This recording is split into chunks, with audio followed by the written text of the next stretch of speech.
Hey everybody, it's Cinnamon Cooney, your Art Sherpa, and today I have a very exciting lesson where we're going to do a detailed painting of the moon. That's right, we're going to do a lunar portrait. On the mic is my husband, John. Hello. He's so super thrilled for this lesson because we've had, on the 10 years that we've been on the channel, had many discussions about whether the moons I'm painting look like the moon that's in the sky, or is it moon adjacent or moon-esque. So I was really excited to be able to do a lunar portrait because I know John has really wanted one. And since the theme for this challenge, the Acrylic August challenge, was a total eclipse of the art, I thought we should do at least a celestial body in there somewhere. Now, you might not know this, but this is part of a 31-day painting challenge where I bring a new art lesson to my students every single day from August 1st to August 31st.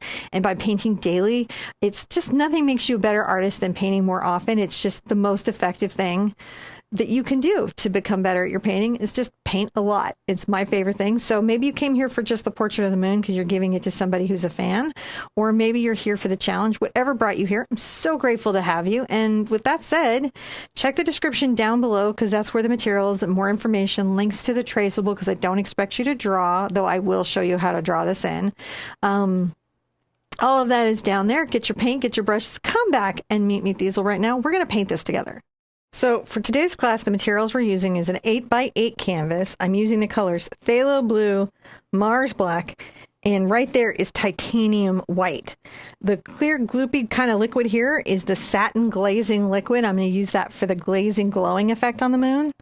And the little ploop of white paint here is titanium white, but it's fluid acrylic. That's so I can splatter to make stars. Now, you can also thin your white acrylic paint with water, with a drop or two of water, and get it to that consistency. So it's really up to what you want, but that's what I have on my palette. Let's jump on into step one. Step one is going to be fun. I'm going to do a weird thing. I've got to paint the entire canvas blue. Yep. So I'm going to take my tube of paint, and you can just go from your palette. I'm just being kind of fun and silly, because sometimes when I've got to get that first sort of layer on, I just do this, and it gets the blue out there. And then I'll take a 1-inch oval mop as a nice kind of brushing it out brush and get it wet, and just coat the whole surface with the blue. It can be streaky because we've got a couple layers we're doing to get the depth of space. Depth of space. Depth of space. Depth of space. Whoop, little water. Depth of space. It's the terrible secrets of space. Yeah. Now this is going to have a nice kind of blue cast to it, but you know, I think we think of space as blue, but I don't actually think space is blue. But it's a great way to kind of paint and talk about cool temperatures or voids, or the moon can appear bluish in the sky. It really can. Different conditions can do that. Well, we call it a blue moon, don't we? Once in a blue moon. And this is a nice blue moon. So it is a nice blue moon. So I'm just making sure that the paint is thoroughly on the canvas. I am working it into the canvas, just making sure everything is covered. And I'm also painting around the sides a little bit so that when I go to frame it, it will sit in the frame nicely. You know, and you can just spread that out however you want. Now I'm going to rinse this brush out thoroughly, and dry it off and put it to the side to wash later. And we're going to take a hair dryer and dry this part of the canvas all completely dry, because the next part needs us to be completely dry for it to work. So I'll see you back as soon as the canvas is dry. So for the next part, this is the stage at which you would either follow along with me to sketch this in, or you would use the traceable. I'm going to use a pot lid to help me create a very good circle. You could use the traceable because the traceable is based on my paintings, and that would give you a good circle. But right now, to get that first circle that we base the traceable on, I've got to get a nice form here. So I'm going to put the pot in the center, and I'm going to grab a white chalk pencil. This particular pot lid is 6.5 inches across in diameter. So that is what I'm doing. And I'm going to just drag my pencil kind of a little bit under the lip there. And get a little bit under the lip. So I'm going to just kind of bring it around better. I'll come back the other way. Well, that is pretty good. Let's make sure we've got it, because you know one thing the moon needs to be? Round. Needs to be a nice round. For whatever reason, the top of this doesn't want to sketch out, but I'm going to just come in here and sketch it nicely. Okay. So I've got a nice round surface area. And again, that was the 6.5 inches across to 6 inches. So it's depending on where you want it to be. Okay, that took up a whole space, didn't it? Made it round. So you will use the traceable either to get this on, or you could trace around a lid or plate or anything you have there. Now we're going to call this a step, and then the next step, we're going to start to paint in the background. All right. Step 3, I'm going to take, I think I'll take my 3/4 inch angle brush, and I'm going to take a little of my glazing medium onto my brush. I'm going to grab my phthalo blue and my Mars black, and I'm going to make a very dark steel blue. This is going to be the color of our space. And go around my circle very carefully.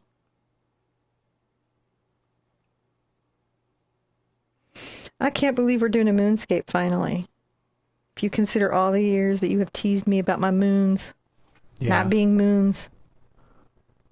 And now we're doing, isn't there like, this is called something. You talked to me about sketching, lunar sketching. Oh, yeah. There's a whole art form of people who like go out and just draw the moon. They draw the moon. That's right. Moon drawing. You just go out there and you look at the moon and you draw it. You know, it's always there. So and it doesn't change much. So it's a good model. Yeah. It's consistent in its lighting. And, well, actually, its lighting is what is so interesting. Is the reason why people draw it at all different times of the month is because as the shadow creeps across the surface of the moon, it really highlights some of the different elements of it. So you can see the craters, the mares, the different plateaus and the domes, all that stuff you can see. Now, what is a mare? It's a big flat place that they thought was an ocean, so they called it an ocean. There was a dark spot of on the surface of the moon, and they thought it was an ocean. So way back in yonder days, they were like, "There's an ocean up there, and that's Mare Emporium or whatever." They decided to name them at the time. Well, that is kind of really cool, isn't it? Mare Insularium. I think that's very awesome. All right, I'm just painting this around here and just making sure this has got a nice coat. And I am going to dry everything, and I'll tell you what we're going to do when I come back.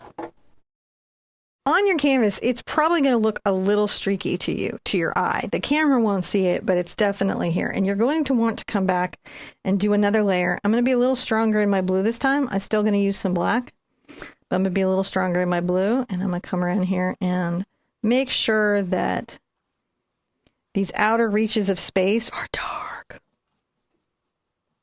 The dark outer They got to be dark. Outer reaches of space must be dark. I think it's only dark because we have human eyes. I think so. I think we had like I think frogs can see 1,000,000 times more light than we can. Yeah. So it's like frogs being awesome. Yeah, they're pretty cool. Frogs are awesome. Do you know what my favorite frog is? Kermit? No, it's a potato fairy. No. Or a rain frog, a desert rain frog. I'm just so into those. I think they're super cute. Mine's Kermit. So we're just painting this around the moon, and we're just giving it that second coat.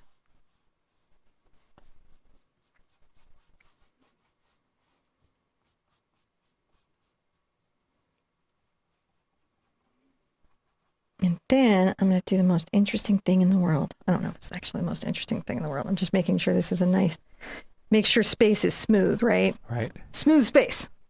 It has got to be a velvety backdrop upon which we shall observe our celestial bodies. That's right. And what's nice is that it's black to the eye, but it reads slightly blue cast, which is really fun. I'm going to rinse my brush off and dry it off, put it to the side, and I'm going to grab the handy dandy toothbrush. So this is just, we bought a bunch of these eco toothbrushes. They came in a big pack from Amazon, and so I'm using the extras for splattering tools. I'm going to come over to my fluid white acrylic paint, and I'm going to tap my brush up and down in it, tap my finger up and down, and I'm going to very carefully splatter out a bunch of stars. It's a distant starscape.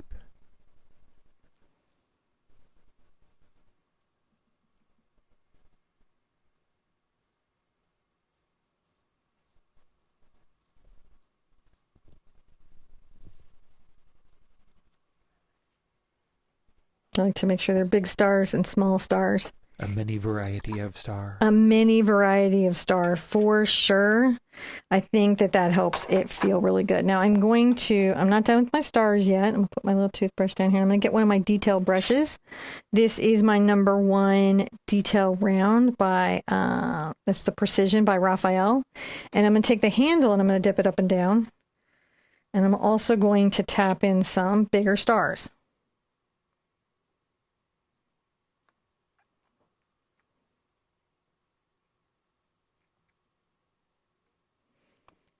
Placing them all around these little edges so we just have some bigger stars. Now, I have noticed that your complicated use of pressure has varied the size of your dots. Yes. Well, the first mark will be my biggest dot. And then as I mark out, it'll get smaller and smaller. Also, the amount of, you're right, pressure pushing down on the brush can impact that as well. There we go. Lots of little stars, right? They're just starring it up in a starry sky. Now, what we're going to have to do next is dry everything. So in this step, I'm going to take my number 8 Raphael d'Artagnan brush. You could use a filbert, you could use a bright. You just want a brush that gives you a reasonable width for the amount of surface area that you're going to be covering. I'm going to take a little bit of my blue and black together, and I'm going to bring it over here to my white, and I'm going to make a gray, kind of like a middle gray. Middle gray. It will have a blue cast to it, and that is okay.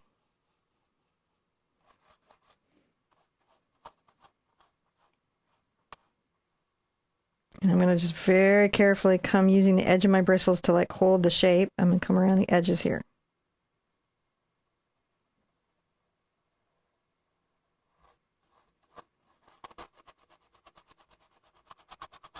What a delightful lunar surface. It's going to be. It's going to be so cool. But right now, I'm just kind of working that out.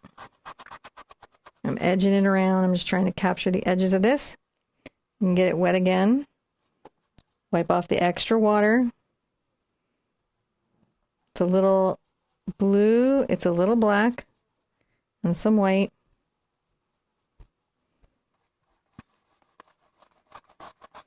One of the things that you're learning to do this month, if you're taking part of the 30-day challenge, is you're learning to mix a color and then remix it again. It's just one of the quiet things that painting teaches you is how to mix a color and then remix. Now I may turn my canvas, as you do. And I turn it so that when I'm painting, I have control over the area that I'm painting.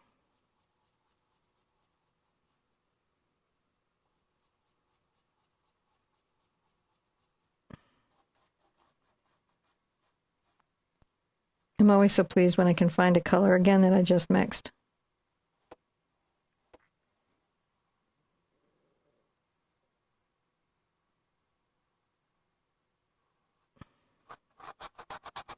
Just painting the whole thing in. This is kind of almost a scumbling stroke. I'm just working the paint in. I do a lot of dry brushing on the moon, a lot of multi-directional strokes, and that helps give it the rough surface that it has. Let's turn this again one more time.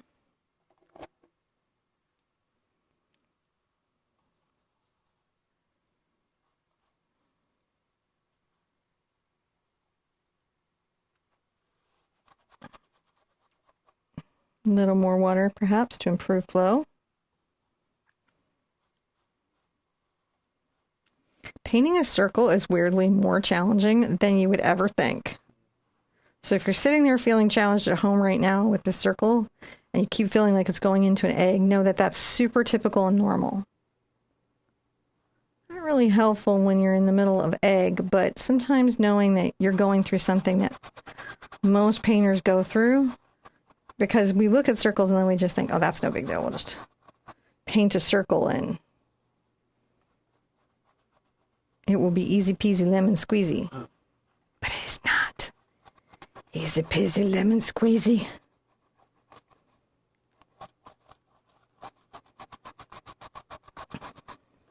Okay. So we've got a nice big gray orb worked out there. Take a good look at your orb and make sure that it's reasonably round. As celestial bodies tend to be reasonably round. They're not perfectly round, though, interestingly enough. Not in factuality, because gravity and all kinds of other things that I watch on other people's channels that are not my particular expertise, but I enjoy. We have a YouTuber we really like, Anton. What's his last name?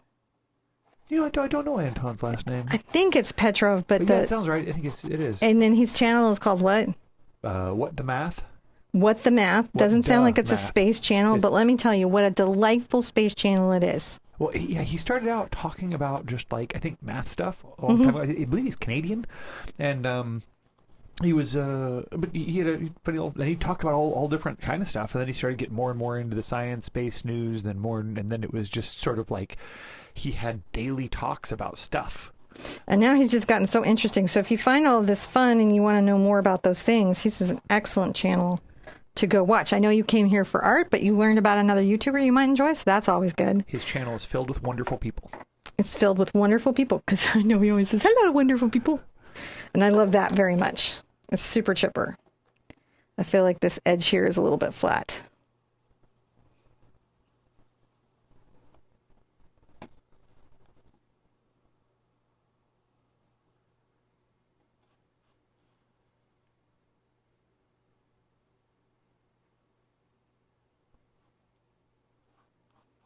So you just keep playing with it until you're happy. Now, this is all we're going to do on this step. Well, actually, we're going to do one more thing on this step. We may do it again, but we're going to do one more thing on this step. After we paint it in the circle, real quick, we're going to take our brush and tap it into our acrylic paint again, our thin acrylic paint. And then we're going to splatter out some very small little dots on the moon. It's okay if you get overspray because you've got stars in the background. And we may do this again. But this is just giving us some of those little textural dots or speckles that you can kind of see in the moon. That I was like in the surface. It's textural. Okie dokie. Let's dry it. And when I come back, I'm going to show you what we do next. So I'm going to take my number 8 Raphael d'Artagnan round. You could do bigger or smaller, but you wouldn't want to get too much bigger than, say, like a 12 or anything. I'm going to take this round brush, and I'm going to get my black and blue paint together. I'm going to come over here and start to very loosely sort of sketch in the, what are the dark parts of the seas, right? They're the mares. Yeah. Yep. Get those mares in. Well, back in the day, the mare, I believe, meant OC. So, like, they thought they were seas, and it's because they would look up at there with their naked little eyes, or as they got later on, they had refractor telescopes, and then reflector telescopes, and catastrophic telescopes, and then folded telescopes, and then all the telescopes. So many telescopes. So this is nerve-wracking for me to do, because, like, you have such strong moon opinions. Well, they're not really opinions. I guess they're based in science, but strong moon feels. This is the most moony of all the moons. Well, we're getting into it. We're doing a moon seas, portrait. Got some seas, got some dark mares. You got some domes. Got some domes. Got some We're going to have some craters. Yeah. Have splatter off the crater. We're going to get really into it. So what I'm doing to capture these dark shapes is I'm building on them slowly. And listen, if you ever need to get a great reference photo of a moon for your own painting, check out NASA. Yep. That's where I got mine, and they are Creative Commons, which means that they're open for people to use, especially for personal and educational use. Continue to like come here, and I'm going to add this little one, and then there's another little. You just got to you got to look at your model. It's hard to do during the, I would say during the daytime, but the moon comes up during the daytime too. Yeah, that's true. It's up. We just don't necessarily see it because it's not lit properly. The sky is too ambiently bright to see the moon. But then there's some days where the sun is setting and the moon is in the right position to be lit by the sun, and you get to see the moon before the sunset, before it's dark. I think that's cool. You know what else would be fun to paint? The Earth. Yeah. Like from space. Like if you just were on making the moon, making sure this is nice and there was an astronaut glaze like that. too. Now I'm going to do an interesting thing because like the stars are quite bright. Yep. But right now they're dry. Yep. So while they're dry, I'm going to take my... I think I'm going to do my round blender because I just want to have a very soft affectation. I'm going to get glazing liquid on here and a little blue. Come through here and glaze all the stars a little bit blue.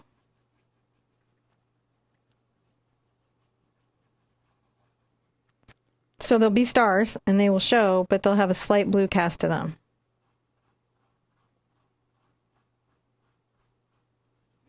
So the glaze lets me go over this, and I'm not painting them out. They're not disappearing. You can see every little star just fine.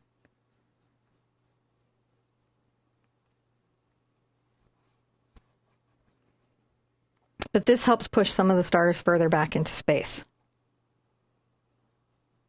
Further back into space go the stars.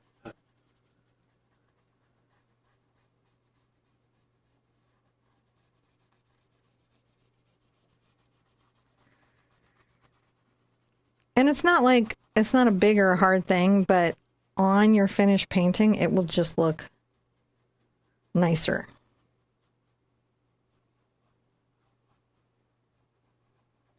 To have a few of these knocked back. That's what we call knocked back. Oh, no. Is the camera picking up the blue? Oh, yeah. Oh, good. Definitely picking up the blue. Sometimes I can't see from my, because I can't walk away from my painting or stand up. You should always take a break every once in a while and stand up and go across the room and look at your painting. But I can't do that because I'm sitting here. So the overhead camera that I keep referencing is looking straight down at this, but it doesn't always show it exactly like you guys see it. But it does give me enough information to be able to paint. All right. So once I have that in, I'm going to wipe my brush off. I'm going to take my dryer. When we come back, I'm going to show you what you do next. I'm going to continue on with my round brush. I'm going to take a lot more white over to my moon color, which is my Mars black and my phthalo blue. And I'm going to make a much lighter gray, even lighter than that.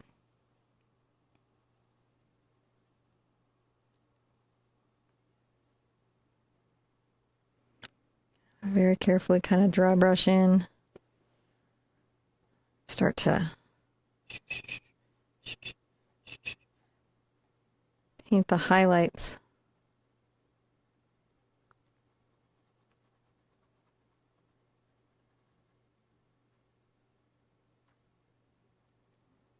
Now I'll be coming back and forth on these C's and these different elements. If my brush is too wet, it won't give me a nice dry brush. So sometimes I have to wipe my brush off and reload. But right now we're just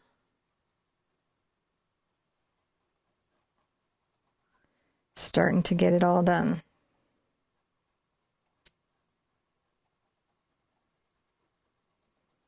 And come around here very carefully.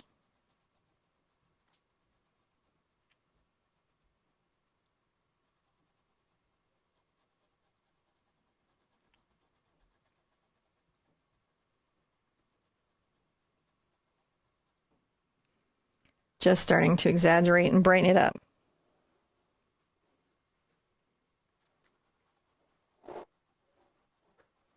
Now this isn't by any means white, and we leave white or our lightest color for later. Continue to brush this through here. This is going to be the funniest traceable I've ever done. Yeah, you think so? Because it's going to be a circle. Well, it is pretty straightforward.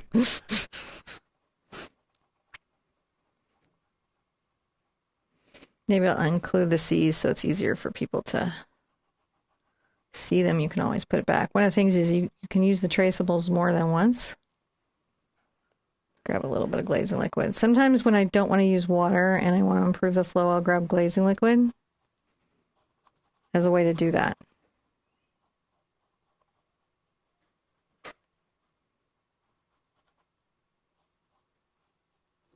I think I'm going to turn my moon here for a second.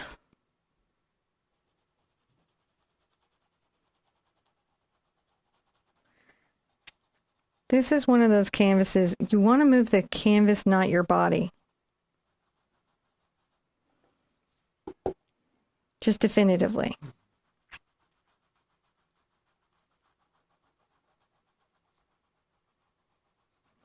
And you'll notice our splatter kind of shows through our layers of paint. We'll splatter a couple of times, but that texture is really nice. Showing like darker, like little splatters, because all these little splatters are like little craters, little disruptions on the surface. Now this does have an up and down for sure, because it is a moon.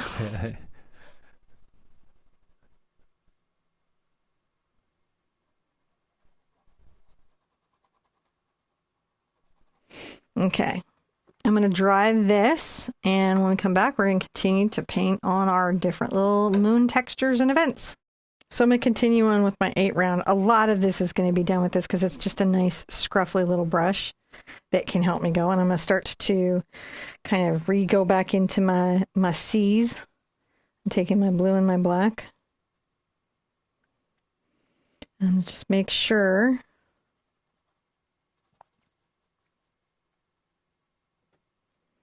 there's sort of little softy edges. I'll have areas that are darker.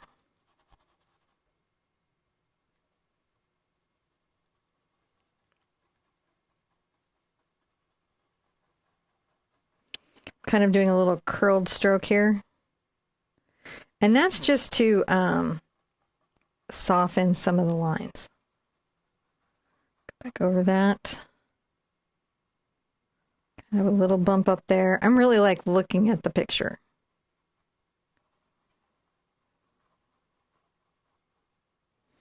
These are interesting because they really are almost two separate things. I'm going to have to separate them up. Right.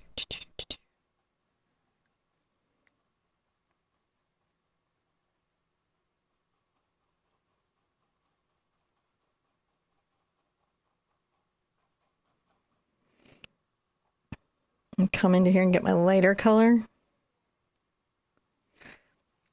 but a little more gray.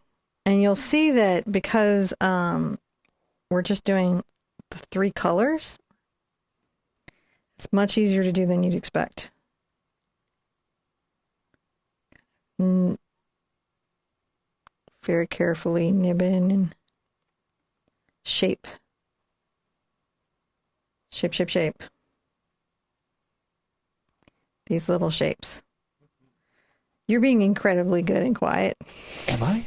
Not going, that's not how it is. That is how it is. You're doing it just perfectly good. Am I doing it just perfectly good? Yeah. That's so fantastic. I'm very light on my dry brushing here.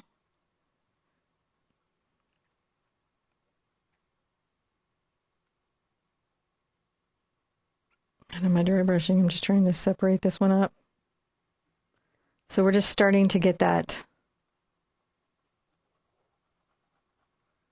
little bit of that shaping there. Now maybe a little darker gray.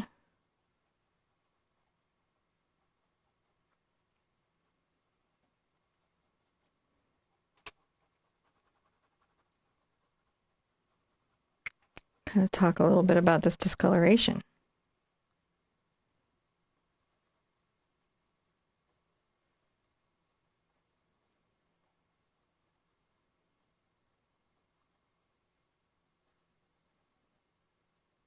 And we have little Little areas that are just slightly lighter.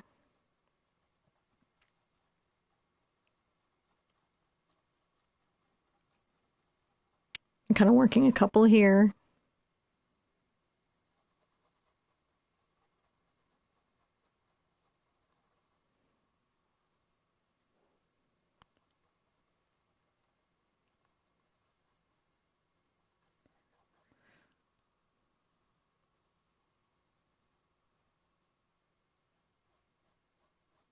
I'm going to brush this up and kind of around.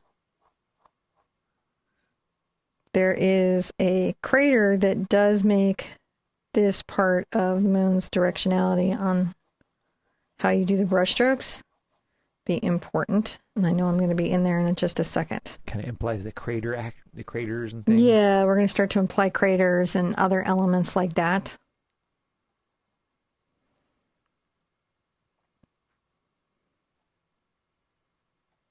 Come along this little edge here with little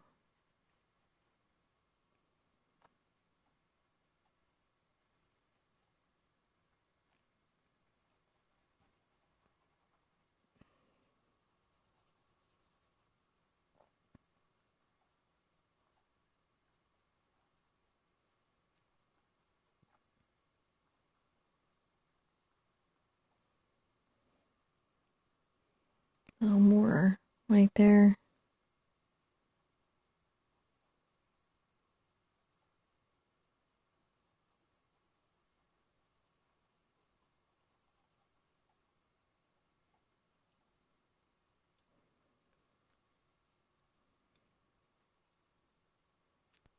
Connect these up by a little bit. You just start to see things that you want to focus on, little shapes or values that you want to paint in a more considered way. I mean, and already this is sort of a sketch of a moon. Now I want to dry everything, and when we come back, I'm going to show you what I want to do next. I'm going to use a small detail brush. This is a #1 Princeton Select Liner, and I'm going to come here and grab a little bit. I'm going to get some glazing liquid so it flows. I'm going to grab a little bit of my black and blue. I don't mind if it picks up some of my gray. I'm going to come down here, kind of paint a little dark circle. Got your Tycho crater there. Is that what it is? I love how I'm like, Tycho crater. Okay, that sounds good. That sounds super good to me. Come up here, and we're going to paint a little bit of a dark crater in. Oh, you don't know that one. Up there? No, I don't know all of them.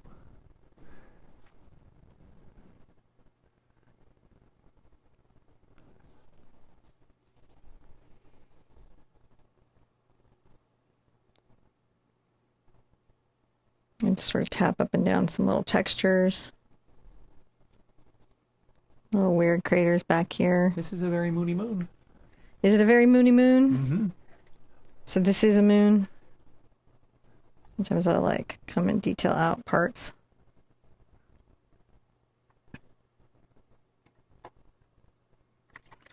I'll rinse out.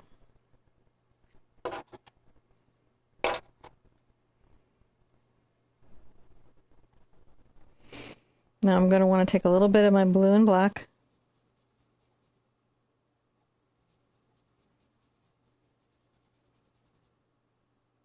Start working some of my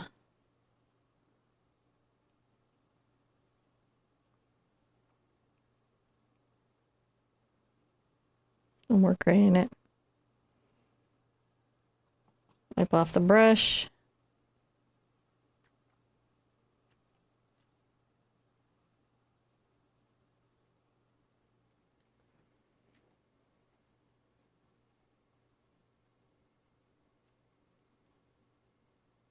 I am tapping my brush up and down. What I'm doing is I'm breaking up brush strokes.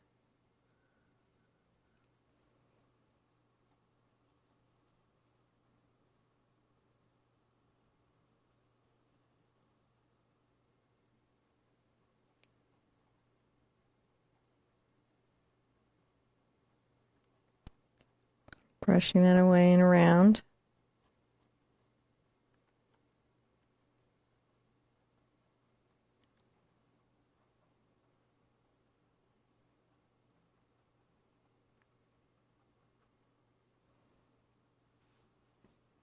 A little more white. A little more black. It's a slightly lighter color.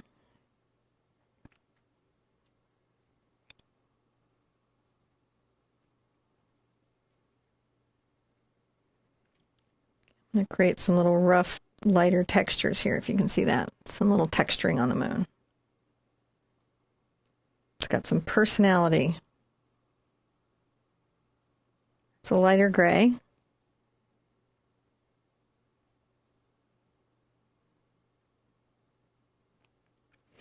And so what we do is we paint the big craters, the ones that everybody knows, except for me, because I don't know them. That's okay. You don't have to know their names to know they're there. There. Oh, I like that. That's very inclusive. You don't have to know their names to know they're there. The moon is beautiful. Besides, I think that most everybody who named them is long gone, and you know,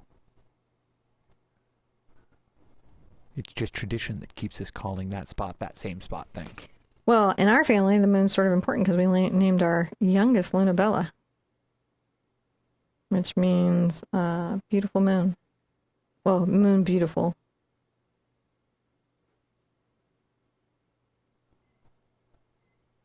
So this is almost kind of like after her. It's true. Just dry brushing in and just making sure that there's some personality as I come through here.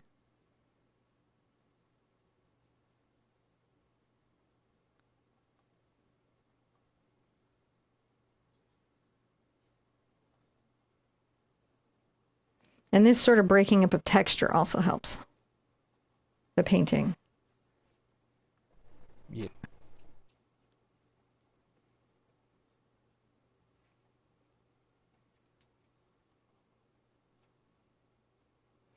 I kind of got the idea to do this when I was painting the white cat because I was so into the moon when I painted it. Right.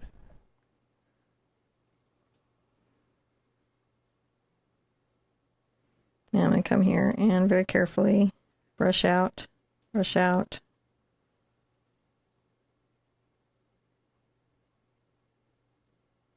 beginnings of that crater.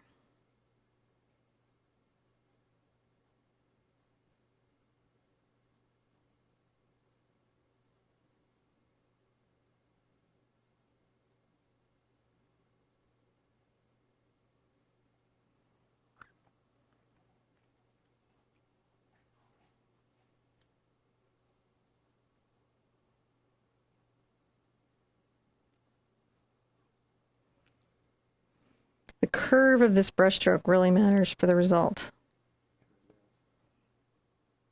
Yeah, it really does. Now I will take a little bit of my white paint, my little fluid white paint, and take it over to my lightest color because I want a light color but not pure white.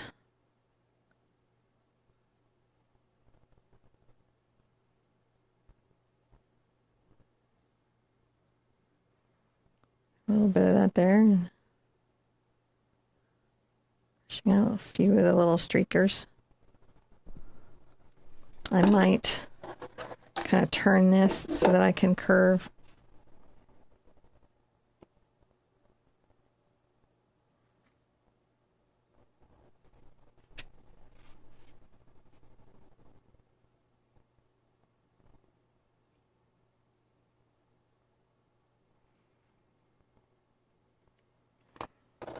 And back on its little axis here, and I've got a nice little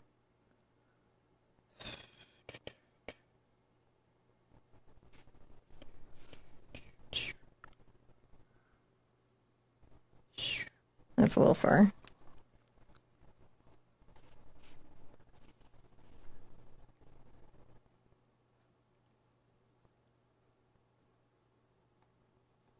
Just trying to capture that nice little splattering on the thing. Then I'm going to come here and mix in a gray color again. So it's a little darker than anything I've been painting with. And I'm going to come right here. Tap in a little crater. It has a little friend crater right here. Another little one up here. So getting those craters in.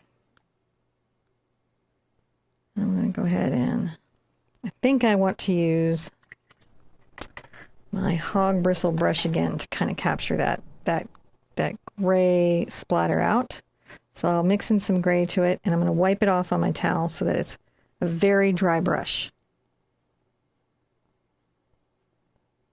I'm flicking this out.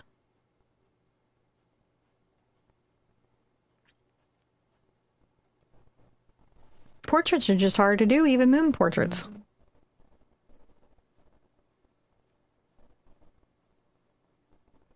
But you're right, it is fun. John's been like saying forever to me that it's just fun to paint the moon. Yeah.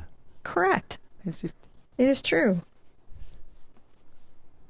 Go ahead and... Get your moons going. Get a little bit of a...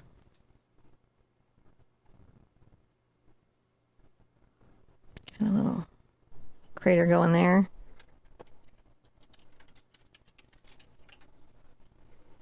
And there's just little...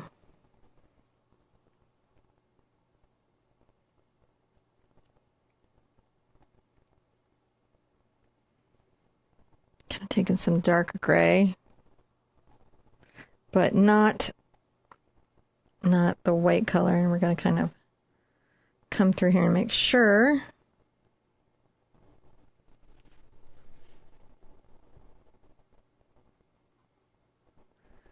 that our C's have some little dimensionality like these little white areas do. So we're picking up some dimensionality here.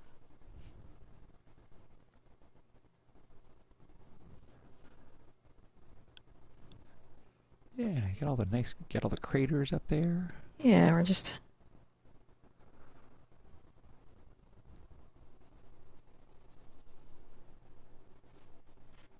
A little bit of a darker crater there. I went and got some black and I'm painting a little darker crater. I think it's a mare there. Get some mare in there. Mare in there.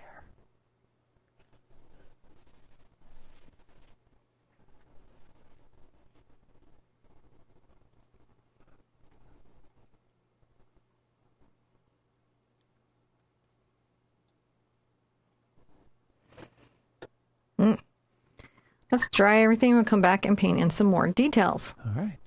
So I'm going to continue on with my little detail brush, and I'm going to do some little cratering details. I'm going to take my fluid paint over to my gray so that it's easy to get a thinner paint.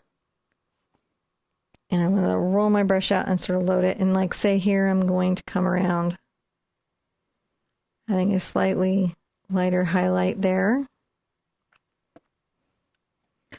Now, the craters up top are somewhat interesting. John was just talking to me about how they end up being in stark detail. Well, as you increase the angle of attack of the sun against something, like just basically it makes longer shadows. So as you get to the poles, like the North Pole and South Pole, and then the edges, the left and the right of the moon, as the sun kind of moves across it, when you get that shadow line, it creates a very high contrast edge where you really see the shadows of the craters and the edges of them, and they get really sort of I'm gonna mix more into some gray so I get a lighter color, but it's still a higher contrast. Go ahead and paint some little radials coming out of this one. Everything that towards the middle of the moon tends to look really flat, even though it might be very tall, because we have no contrast for the height of it with shadows. Coming through here and just making sure that I've got a nice little crater detail. Yeah, that's what a lot of artists will like to play with when they're drawing the moon or doing those moon sketches, is those intricacies of light playing between the shadows of the craters. I'm getting some dark color. Come here and do a dark highlight in that crater there. There's a dark one right here. It's actually pretty significant. Little dot in the center of that one.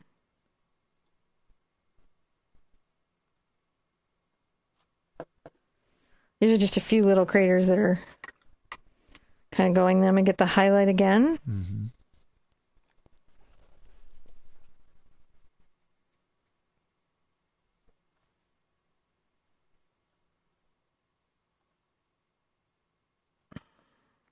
Just showing those there. A little bit of a highlight right here. I like highlighting those little spots. Those are fun. Get a slightly lighter color, and I'm going to bring it right here. This is actually bright white spots. And along this little edge here. Yeah, that's where you'll start to see a lot of those little contrasty lines kind of pop up. I'm going to add a little bit of that to that outside edge.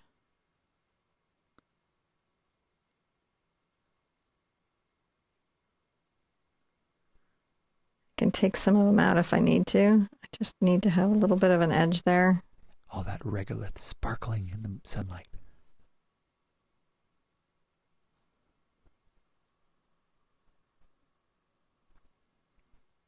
And then down through here. Tap some of these out.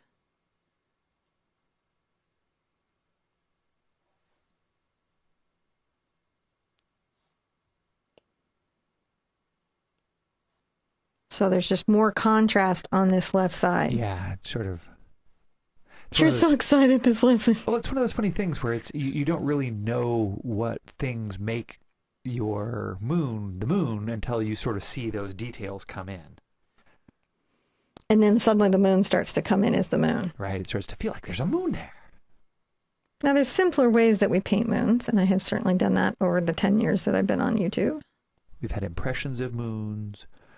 I mean, I felt they were fairly moon-like, but we've not painted the moon portrait. This is like the moon's portrait. And kind of went with the theme, though, the total eclipse, the art. Yeah, totally.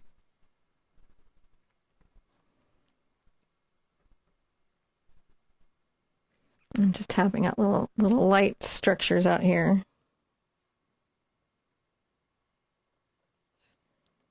Tapping it up and down.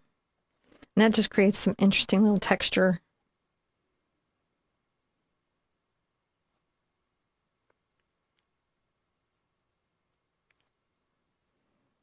Maybe a little bit darker, but I'm going to create some lighter little marks here that kind of go around. Because there's little speckles. Mm-hmm.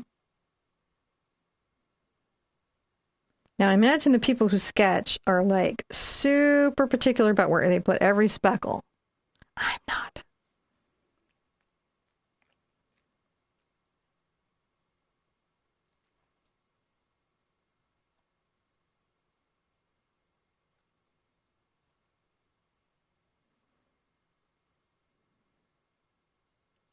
Some little radials coming out.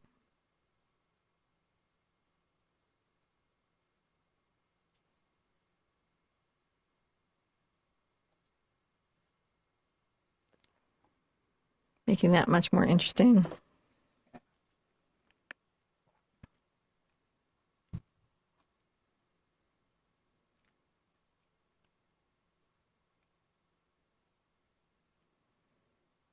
A little interesting kind of light stuff up there. Ooh, we could highlight this little crater right here.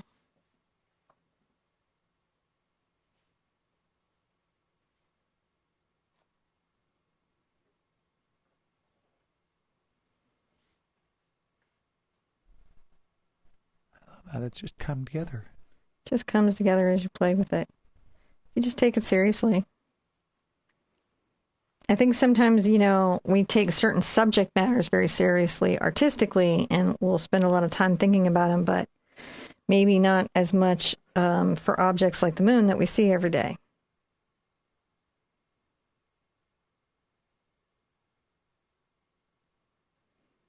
These little white dots, I think, add a lot. And then the slight light speckling that we had before also kind of helps.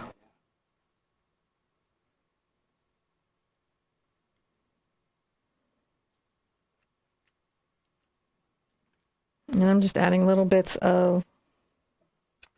Just sprinkling the details in here and there. Mm-hmm. Little bits of detail here and there. And you could spend an infinite amount of time zooming in on getting more and more detail. You really could. You could just get lost in the moon. You could put tiny little flags on where the moon landers are.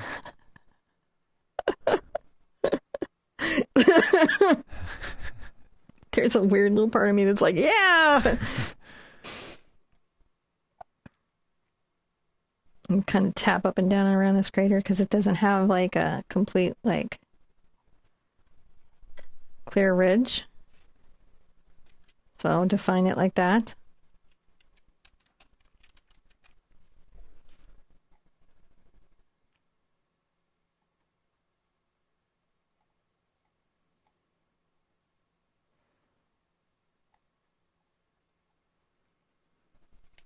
And what's nice now is because we push the stars back into the blue, it allows the moon to sort of shine forward a little bit as well. Let's continue to just add a few more little dots.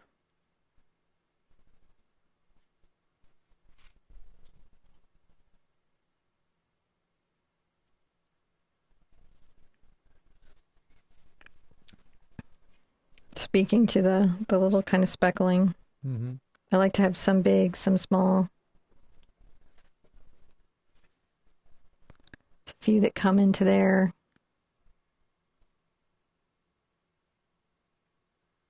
A few that are right there. That's looking pretty cool. It does look pretty cool. And listen, if you feel like you got some of your spots too bright, you just grab a little of your black and your blue and a lot of glaze, and we do exactly what we did in the stars, which was we just maybe glaze them a little bit. Yeah, knock them back a little. Oh yeah, that does it. They just felt a little too bright. So they're still there, they're just not as saturated. Right.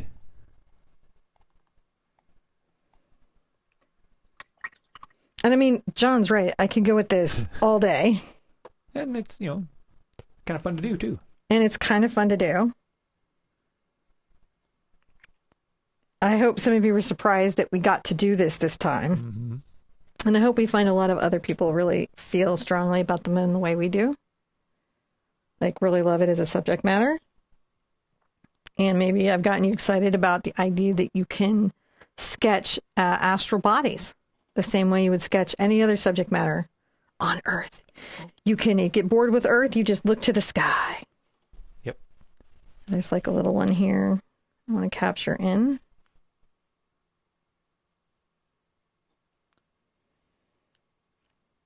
These little radials out are definitely more challenging.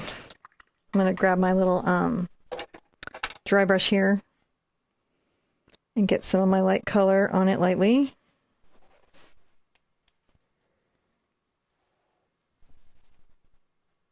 Maybe a little lighter.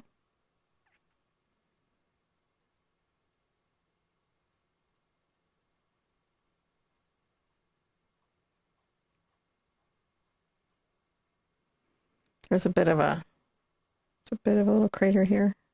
I don't know if it's an important one, but it's noticeable to me. Come back with a little of my gray.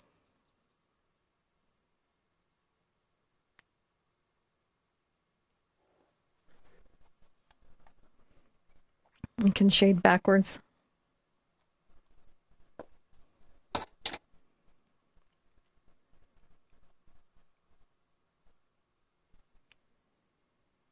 And there's just a little bit of a dark color on the inside lip of that crater. A little dark color on the inside of that crater. Well, I mean, we got some major craters going. Yeah. We've got some little... We got some stuff. You did?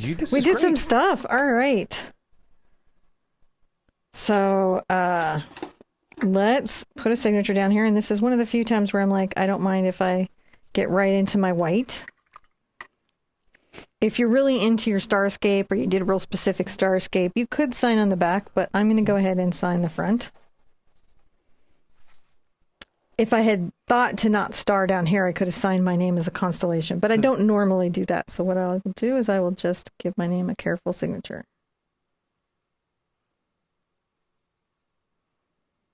Try not to disrupt the painting too much with my name. I like it. All right. When we come back, I'll tell you what you do next. Well, I hope this was a fun day for you, something unexpected and something completely different. What I love about Acrylic August now, is that I can throw new concepts and techniques at you guys, and we take techniques that we've learned and we build on them, and each painting leads to the next. And then you get to do fun stuff like do a fairly detailed painting of the moon, which you might not have ever considered doing. And maybe you will look up to the sky and paint Venus or Jupiter or another celestial planet, or just space paintings in general. One of my very favorite paintings I've ever done on this channel was the flaming space unicorn. Yeah, that was a good one. He was very galactic. His mane was fire, and he was space, and he was very cool. So if you like celestial stuff, I actually have a few paintings in this topic. It is a bit messy on the hands, I know. I'm so proud of it. If you guys did this, I really would love for you to share with me. You can share with me online, hashtag the Art Sherpa, hashtag Acrylic August. You could also come by the Acrylic April group, which is also now the Acrylic August group, and share your paintings there. That's a whole group just dedicated to this challenge. If you did this in a different way, or you did it in a different medium than acrylic, you can come by the Art Sherpa official, and share. Maybe you did it in watercolor, I don't know, and you could come by the Art Sherpa official and share that there. By the way, somebody's doing some of these in embroidery. Wow. I know. So those are very excited to see. They're like taking my designs and then like kind of changing them up and adding embroidery to it. It's very exciting. Yes, I pay attention to your artwork at that level. That's awesome. I'm in the groups all the time. I'm approving posts. We do curate those. So tomorrow is going to be another great painting. Be sure and stay after and hit that notification button so you don't miss tomorrow's live. Remember, you can absolutely get those notifications. So hit that bell, hit that subscribe button. I do lessons like this, not just these 31 days daily, but I do 3 a week generally of new, exciting, fun acrylic lessons. You may not want to miss that. If you're here for the challenge, I want to congratulate you on another day accomplished, or it might be more than a day. Maybe you're painting a little bit at a time, which is also okay. But just another day of painting accomplished. I want you to be good to yourselves, be good to each other, and I will see you at an easel really soon. Bye-bye.